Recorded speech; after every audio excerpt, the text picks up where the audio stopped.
नमस्कार दोस्तों। Agri science academy में आप सभी का स्वागत है। और आज का हमारा टॉपिक है बीजोपचार यानी कि सीड ट्रीटमेंट। तो जैसा कि आप सब देख रहे हैं, सामने स्क्रीन पे दिख रहा होगा। सबसे पहले जय बजरंगबली से मैं शुरुआत करता हूँ और उसके नीचे लिखा हुआ है बीजोपचार और सीड ट्रीटमेंट। आप देख सकते हैं लिखा हुआ है बीजों को मृदोड़ रोगों, सॉयल बॉर्न डिजीज, बीजोड़ रोगों यानी सीड बॉर्न डिजीज और कीट क्षति से बचाने के लिए बुआई से पहले बीजों को उपचारित किया जाता है। ठीक, यानी कि बीजों को उपचारित क्यों किया जाता है? कुछ बीमारियां होती हैं जो सॉयल बॉर्न बीमारियां होती हैं जो मिट्टी से पौधों में आती हैं। कुछ बीमारियां होती हैं जो बीज के अंदर ही होती हैं और कीड़ों मकोड़ों से बचाव के लिए, ताकि हम बीज डालें खेत में तो कीड़े ना खा जाएं, चिड़िया ना खा जाएं या अन्य कोई छोटे मोटे कीट ना खा जाएं, चूहे ना खा जाएं, उसके लिए बीज को उपचारित किया जाता है। और ये बहुत पुरानी प्रक्रिया है, ये सतत कई वर्षों से चली आ रही है। तो आगे देखते हैं कि बीजों का जो ट्रीटमेंट किया जाता है यानी सीड ट्रीटमेंट जो किया जाता है वो कैसे किया जाता है। एक तो हो गया भौतिक आधार, भौतिक उपचार यानी फिजिकल ट्रीटमेंट जिसको हम कहते हैं। तो फिजिकल ट्रीटमेंट कैसे करते हैं? फिजिकल ट्रीटमेंट में जैसा कि आप देख रहे होंगे कि लिखा हुआ है एक नंबर पे गर्म पानी द्वारा उपचार। अब गर्म पानी द्वारा उपचार करने पे किस किस में हमको लाभ मिलेगा? तो गेहूं में एक अनावृत कंडुआ होता है जिसको लूज स्पॉट ऑफ व्हीट कहते हैं। उसकी रोकथाम के लिए 54 डिग्री सेल्सियस गर्म पानी में 10 मिनट तक बीज को रखेंगे। तो जब 10 मिनट तक बीज को 54 डिग्री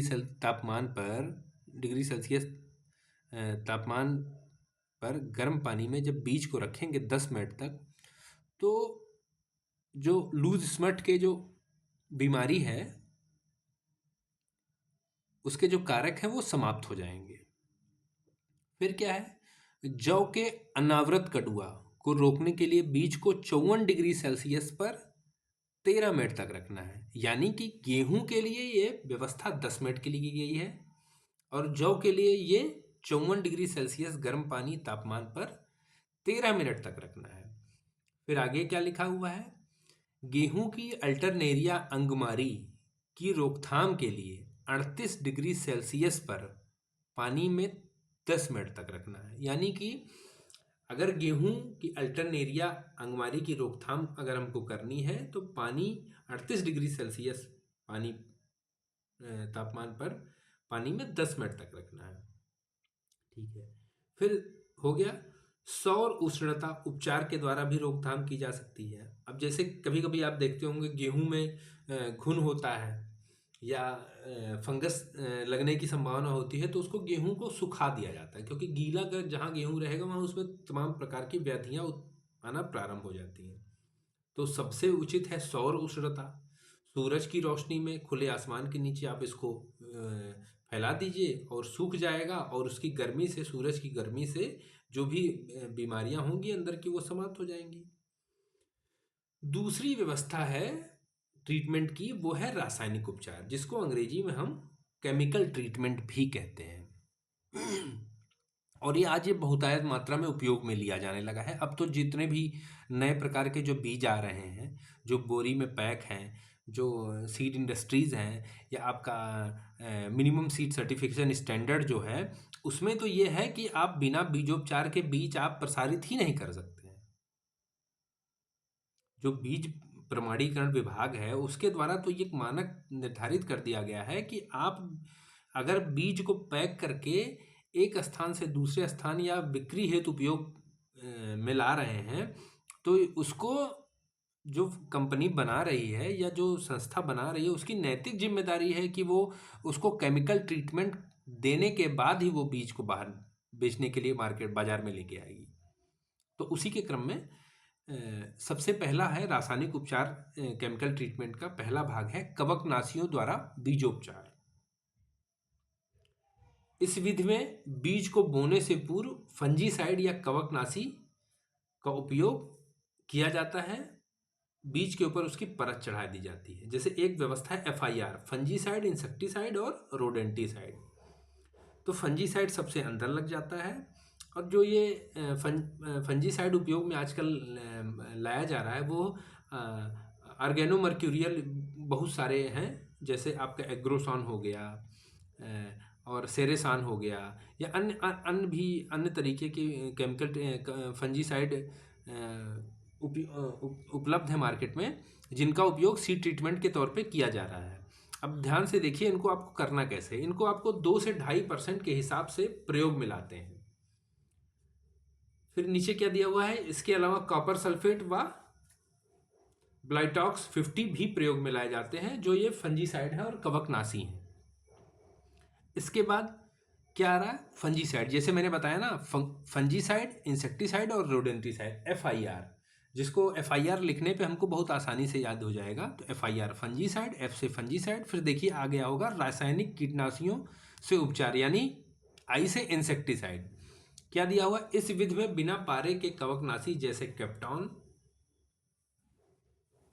थायरम के साथ हेप्टाक्लोर, एल्ड्रिन जैसे कीटनाशियों को मिलाकर उपचार प्रयोग में लाया जाता है। ठीक। फिर क्या है, अंकुरण के लिए प्रसुप्तावस्था, जिसको डोरमेंसी कहते हैं, तोड़ने के लिए भी क्या उपयोग किया जाता है, वृद्ध नियामक रसायन, जैसे पोटेशियम नाइट्रेट 0.2% का, और GA3 500 ppm, थायोयूरिया 0.5% का प्रयोग किया जाता है। इसका प्रयोग प्रसुप्तावस्था यानी कि डोरमेंसी तोड़ने के लिए किया जाता है। कभी कभी आप देखे होंगे, आपने देखा होगा कि जो दलहनी फसलों में ये मुख्य समस्या आती है, जैसे आपका अरहर हो गया या अन्य फसलें हैं, उसमें आप बीज खेत में डाल देते हैं, और अगर खेत में नमी पर्याप्त नहीं है तो उस स्थिति में क्या होता है, बीजों में अंकुरण नहीं होता है।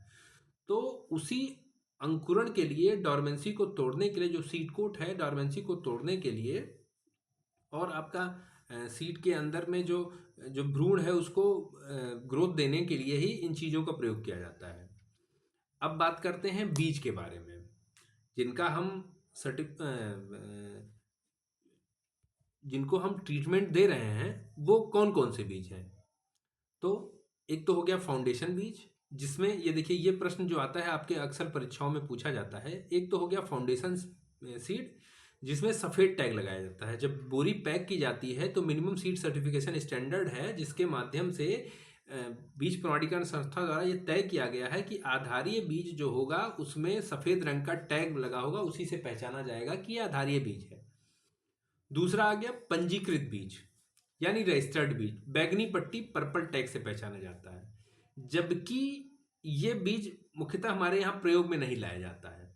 हमारे यहाँ फाउंडेशन के बाद सर्टिफाइड सीड की बारी आती है, जो नीली पट्टी जिसका जो टैग होता है वो ब्लू कलर का होता है, और ये मिनिमम सीड सर्टिफिकेशन स्टैंडर्ड में इसकी पट्टी को निर्धारित, इसका जो टैग होगा उसको नीले कलर के टैग से ही निर्धारित किया गया है कि प्रमाणित बीज अगर है तो वो नीले कलर के टैग में अगर लगा हुआ है बोरी पे तो वो प्रमाणित बीज माना जाएगा।